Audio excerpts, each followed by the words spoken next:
Hi friends, welcome to Brahmanam news. ఇక వార్తల్లోకి వెళ్తే, తెలంగాణ కాంగ్రెస్లో మంత్రి కొండ సురేఖ కుమార్తె సుష్మితా పటేల్ చేసిన వ్యాఖ్యలు తీవ్ర దుమారాన్ని లేపాయి.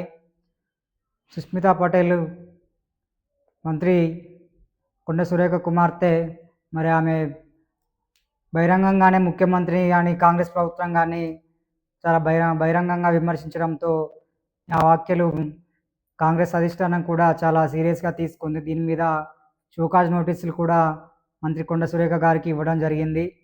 మరి దానికి ఆమె బదిలిస్తూ ఆ వ్యాఖ్యలు తన కుమార్తె ఆమె స్వయంగా చేసినవి అని, అలాంటి దాంట్లో మా పాత్ర ఏమీ లేదని, ఆమె తన సొంత అభిప్రాయాన్ని చెప్పిందని, ఆమె కనీసం కాంగ్రెస్ పార్టీ కనీసం అభ్యర్థి సభ్యత్వం కూడా తనకు లేదని ఆమె చెప్పింది. అయినా ఇంకా ఈ వివాదం ఇంకా రాజుకుంటూనే ఉంది.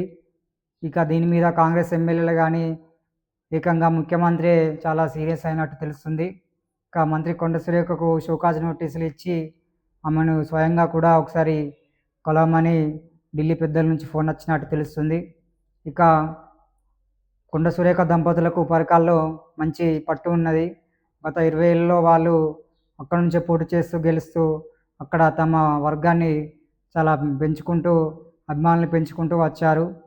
ఇక అక్కడ ముఖ్యమంత్రి సన్నిహితుడైన రేవూరి ప్రకాష్ రెడ్డిని గత ఎన్నికల్లో నిలబెట్టడంతో అతడు గెలిచాడు. మళ్ళీ కూడా అతన్నే గెలిపించాలని ఇటీవల పరకాల్లో పర్యటించిన ముఖ్యమంత్రి రేవంత్ రెడ్డి చెప్పారు.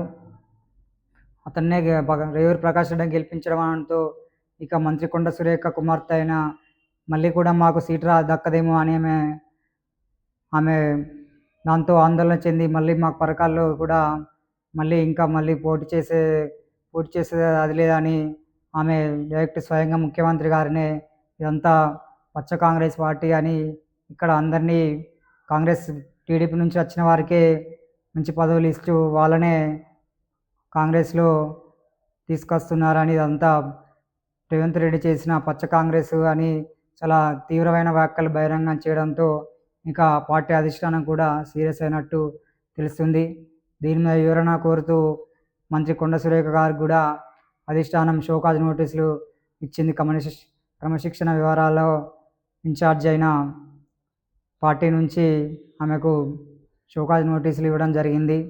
ఇక కొండ సురేఖ మాట్లాడుతూ ఈ వ్యాఖ్యలు తమ కుమార్తె పూర్తి ఆమె సొంత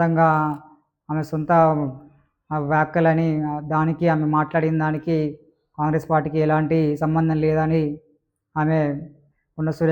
మంత్రి కొండ సురేఖ చెప్పింది. అయినా దీనికి ముఖ్యమంత్రి అని అధిష్టానం కూడా వాళ్ళు ఇంకా చాలా సీరియస్గానే ఉన్నట్టు తెలుస్తుంది.